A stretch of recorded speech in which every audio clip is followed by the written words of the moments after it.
नमस्कार मित्रों, अनंत कथा सागर चैनल में मैं डॉक्टर आदित्य पारश्री आपका फिर स्वागत करता हूं। महाभारत कथा की श्रृंखला को आगे बढ़ाते हुए वन पर्व में नल और दमयंती की कथा चल रही है।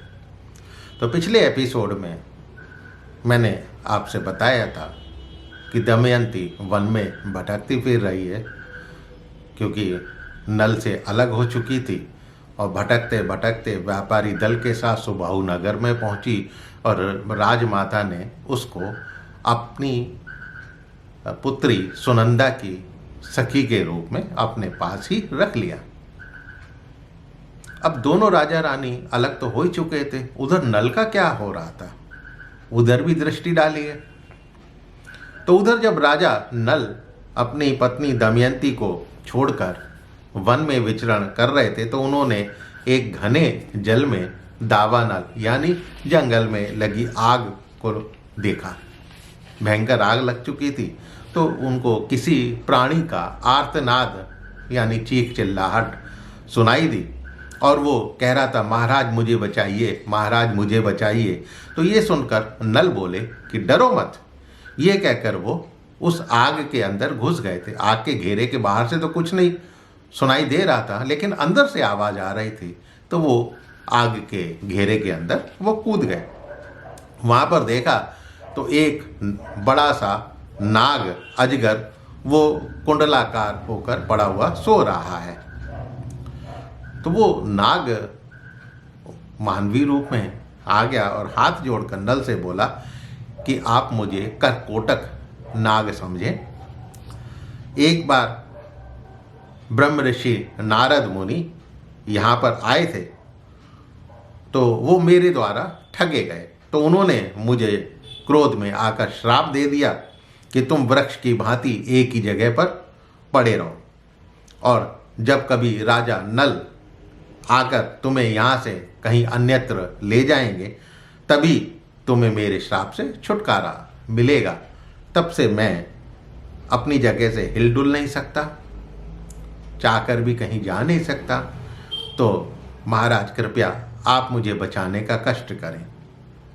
मैं आपको कल्याणकारी उपदेश दूंगा, आपका कल्याण ही करूंगा, साथ ही मैं आपका मित्र भी हो जाऊंगा, मैं हल्का हो जाऊंगा आपके लिए, आप चिंता ना करें। अब ये कहकर नागराज करकोटक जो हैं वो एक अंगूठे के बराबर हो गए। राजा नल ने उनको उठा लिया और वन के उस तरफ चल दिए, उस भाग में चल दिए जहाँ पर आग नहीं थी।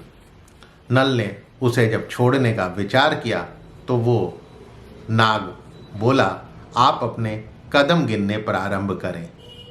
राजा ने पैर गिनने प्रारंभ शुरू करे, 1 2 3, और जब 10 बोला तो नाग ने डस लिया।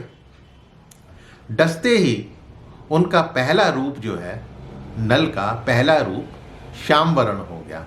वो काले रंग के हो गए, गोरे रंग के थे वो काले रंग के हो गए। ये देखकर राजा को बहुत आश्चर्य हुआ।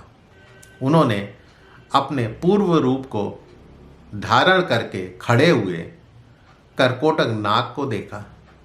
उनका पूर्व रूप जो है वो करकोटक नाग ले चुका था। वो सांत्वना देते हुए बोला कि मैंने आपके पहले रूप को इसलिए अदृश्य कर दिया है ताकि लोग आपको पहचान ना सकें।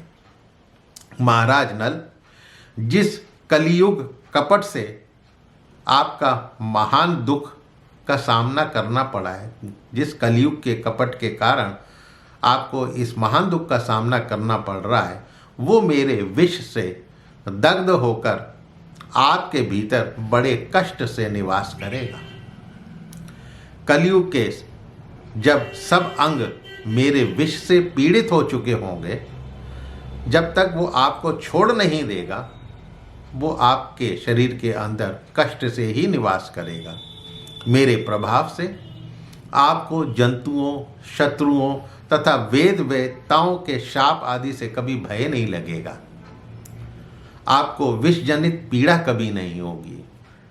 आप युद्ध में सदा विजय प्राप्त करेंगे। राजन, अब अपने को बाहुक नाम का सुत बताते हुए, मतलब कि आप अपना नाम बाहुक रखने और सूत पुत्र यानी सारथी कहिए, उसको बताते हुए राजा ऋतुपर्ण के पास जाएं जो अयोध्या में है। वो द्युत की क्रीड़ा यानी जुए के खेल में प्रवीण हैं।